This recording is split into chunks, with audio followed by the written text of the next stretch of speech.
Hi guys, back to my new blog. সকাল সকাল টোটো নিয়ে বাজারের উদ্দেশ্যে বেরিয়ে পড়লাম।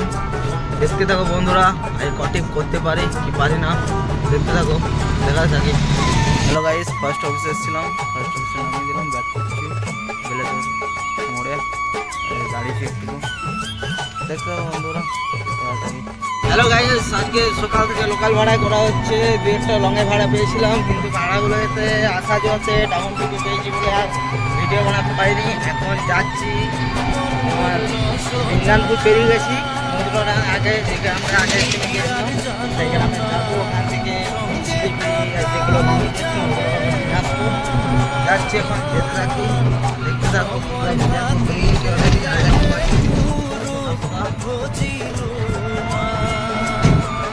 ঠিক আছে বন্ধুরা, দেখতে থাকো, আমি দেখাতে থাকি। এটাই হচ্ছে ছোটোবেলার লাইফ, রোজ রোজ যখনই হোক যেতে হবে। প্রথম টিপে এসেছিলাম পাঁচাল থেকে ব্যাক করছি। ছিল 7-8জন ছিল, 8জন নয় 7জন ছিল, সামনে একজন পেছনে 6জন ছিল, এরপর আমাদের 8জন হলো। যাই হোক, তখন ভিডিও বানাতে পারিনি। এখন ব্যাক করছে সিঙ্গেল আছি, খালি গাড়ি, দেখতে থাকো। জঙ্গলে যাচ্ছি, দেখতে থাকো বন্ধুরা, আমি দেখাতে থাকি, যতটুকু সম্ভব দেখিয়ে যাবো।